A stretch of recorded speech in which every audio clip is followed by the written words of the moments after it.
Fala, galera! Boa tarde para você que está ao vivo conosco. Quarta-feira, dia 10 de setembro de 2025. Estamos aqui para mais uma edição do Mais Vôlei. Por favor, deixe também um abração aí para quem estiver acompanhando em horário alternativo. Kaká Bizoc, como vão as coisas?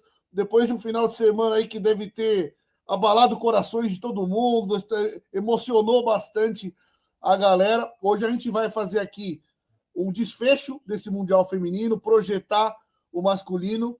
Mas antes de rodar a vinheta para a gente ir até o final, suas considerações iniciais e uma boa tarde, Kaká.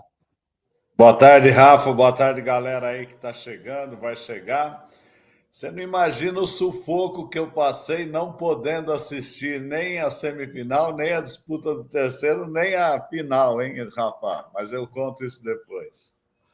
Kaká ele já acompanhou mais o jogo de uma forma um pouco mais serena, né? Sem sofrer com o momento do ao vivo. Mas vou rodar a vinheta e daqui a pouco a gente volta em definitivo, sem mais pausas.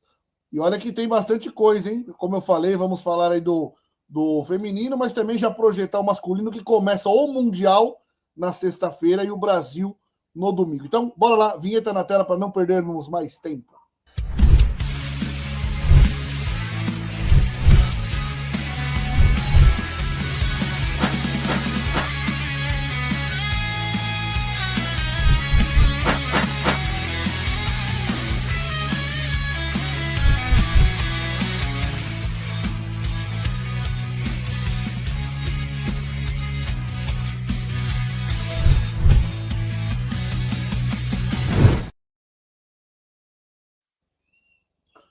Estamos de volta. Bora lá falar sobre esse resultado final do Brasil no Mundial, ali com semifinal e depois disputa de bronze, né? O Brasil que terminou com bronze. Deixa o meu olá aí para o Diogo Cordeiro e para a Lauri Rodrigues, que está aqui já aqui com a gente interagindo no chat. Mandem mensagens aqui no chat. Eu vou colocar o máximo possível na tela e seleciono algumas perguntas, caso eu não tenha feito para o Kaká, que vocês acham interessante aí para a gente debater. Kaká, bora começar falando depois de ali de fase de grupos, oitavas, quartas, que digamos assim, a gente não estava tão empolgado assim com a seleção brasileira.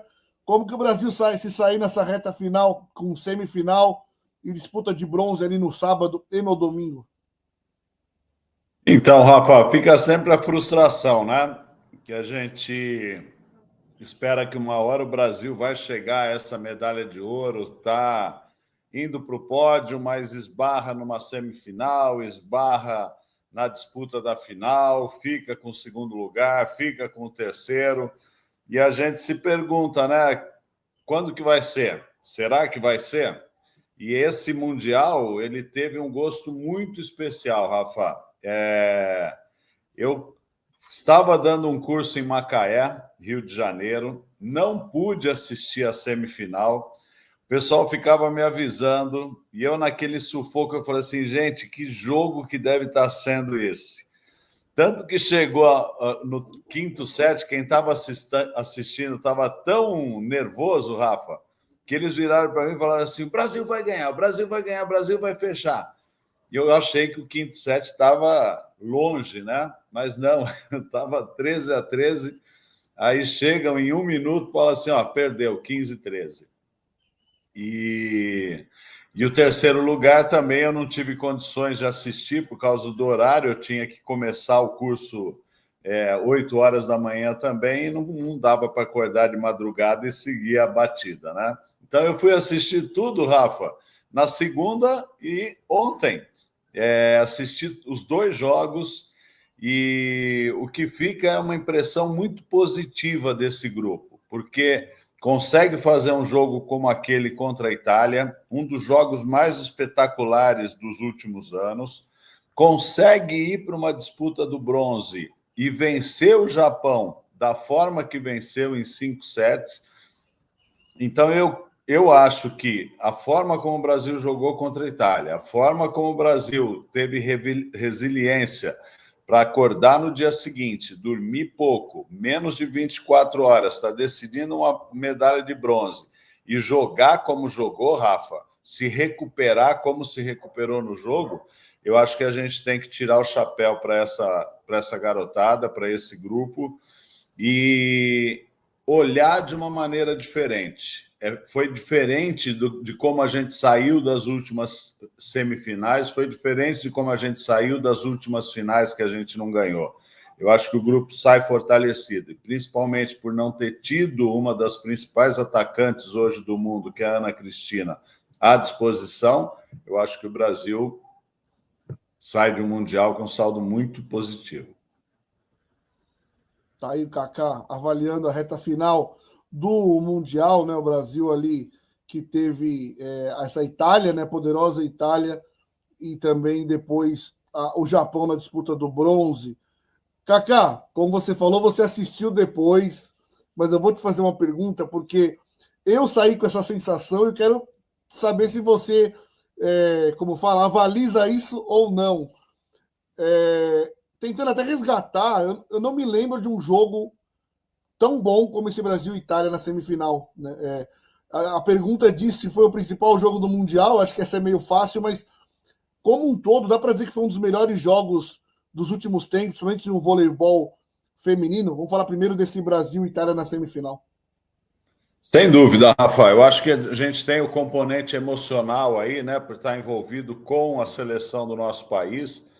Então, você se deixa levar um pouco pela emoção, mas analisando friamente, eu pude fazer isso, né, porque eu assisti o jogo depois de tudo, né, já com toda essa adrenalina já praticamente inexistente. E foi um jogo de altíssimo nível, onde nós tivemos um destaque magnífico, que foi a Gabi, que acabou de aparecer aí na imagem, e do outro lado um destaque também no mesmo nível, que foi a Sila. Impressionante que essas duas jogaram, impressionante como elas conduziram a partida, e a gente teve um jogo muito estudado, muito tático, com grandes jogadas. Se a gente for lembrar, nenhum dos times conseguiu virar um placar adverso. O jogo foi construído daquela forma. Olha, o jogo é tão igual, tão equilibrado, que se a gente passar um pouquinho, não pode abandonar, largar essa vantagem que conseguiu de jeito nenhum, porque se deixar, o outro time vai passar. E os dois times mostraram isso. O jogo todo construído dessa forma, igualdade, igualdade, igualdade, abrir um pouquinho. Cara, eu não vou largar isso por nada. E foi o que a gente viu Brasil e Itália fazendo. Tanto que a gente viu ralis muito longos, viu ralis muito bem jogados, e quando o Brasil falhou em dois momentos decisivos, no quinto set e no quarto set, se não me engano, que nós passamos algumas bolas de graça, aquilo foi realmente o fiel da balança, né? De tão equilibrado que foi o jogo, Rafa. Kaká, sobre esse jogo, daqui a pouco a gente vai falar especificamente de uma jogadora, mas saímos desse jogo, acho que a maioria, né, com um sentimento de orgulho que dava para vencer a Itália, mas alguns criticando de leve, outros pesando um pouco a mão em duas jogadoras especificamente. Julia Bergman, que a gente vai entrar em detalhes em seguida, mas falou-se muito da Roberta, Kaká, da distribuição dela em alguns momentos cruciais do jogo ali, principalmente quarto e quinto sets, né? Deu até para ver que depois de ganhar a medalha, as duas foram as que estavam mais emocionadas, talvez sentindo esse peso da cobrança nelas. Teve uma falha de tomada de decisão da Roberta, ou ela fez o que deveria e as atacantes que não viraram?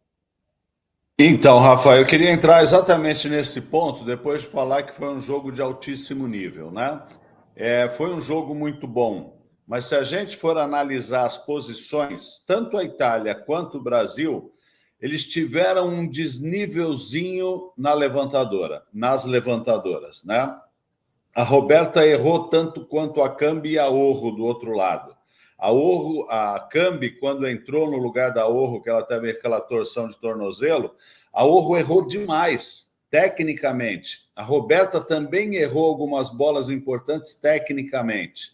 Ela fez o jogo centrado na Gabi. A Júlia Bergman recebeu menos bola. Ela soltou para Rosa Maria quando a Rosa Maria estava bem. A Rosa Maria teve um aproveitamento muito bom nos momentos decisivos.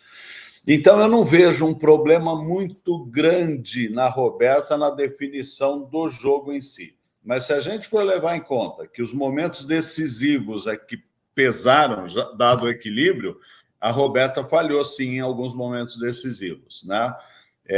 Mas eu prefiro não colocar nas costas da Roberta toda essa responsabilidade, exatamente por causa do peso do jogo. Outra jogadora que sentiu o jogo foi a Egono.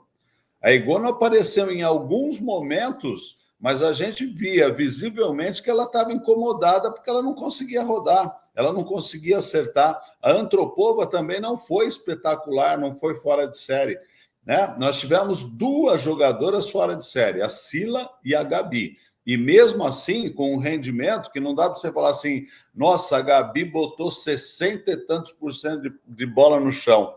A Gabi foi ali, o jogo foi exigente demais, demais. Então, dentro de todo esse contexto, de toda essa realidade, nós tivemos uma Roberta que também sentiu a pressão do jogo, de o tempo todo estar precisando decidir, de o tempo todo saber que a Itália conhecia, sabia marcar, chegaria com o duplo, e essa instabilidade técnica de colar algumas bolas, de jogar algumas bolas um pouco mais longe da rede que não dava para derrubar, aconteceu do lado de lá também, né? Então, a gente tem que analisar esse contexto, Rafa, porque não dá para você isolar e falar assim, vamos falar da Roberta?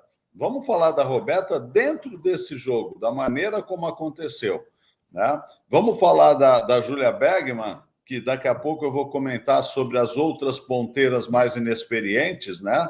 Também. Vamos ver como que a Júlia Bergman se comportou dentro desse contexto, dentro do histórico dela. A Macris poderia ter mais chance? Aí eu vou concordar com você, Rafa. Eu acho que a Macris, do jeito que o Zé vinha alternando as levantadoras, a Macris poderia entrar e dar um novo panorama para a partida. Mas a gente não tem certeza, né? Talvez entrasse e saísse como saiu em jogos anteriores. Então, é bem complicado a gente, fim do campeonato, a gente imaginar se a Macris tivesse entrado, se tivesse a Helena jogado. Não dá para saber, né? Não dá para saber. Cacá, o jogo, às vezes, no mesmo jogo, você acaba pensando uma coisa na metade e depois muda, né? Eu estava pronto, eu comentei isso, eu estava pronto para elogiar a Roberta, porque eu tive a sensação de que nos primeiros 3 sets ela usou mais as centrais do que nos outros jogos. Mas no quarto e no quinto teve uma bola que a galera muito não esquece, né? Passe na mão, ela tinha a Júlia Kudes no tempo costas e usou a Rosa Maria na saída, que era uma bola meio óbvia, porque ela já tinha insistido com a Bergman na entrada 2 vezes, então o bloqueio já foi naturalmente. Mas aí são tomadas de decisão aí e acontece no jogo. Ana Luísa, quanto mais eu penso nesses jogos, mais impactado eu fico com quão bem a seleção jogou, principalmente a Gabi, as centrais na semifinal, tanto de bloqueio, que loucura. Felipe Vianello meio que perguntando, foi o melhor jogo da temporada, né, Kaká? Ah, sim, Felipe, foi sim. O Fábio Dantas também, a partida foi incrível, o Brasil terminou o Mundial muito mais gigante do que entrou, tá na sequência das pautas, mas diante de um jogo tão disputado, Kaká, tão equilibrado, o que acabou pesando para ir para o lado da Itália e não para o nosso?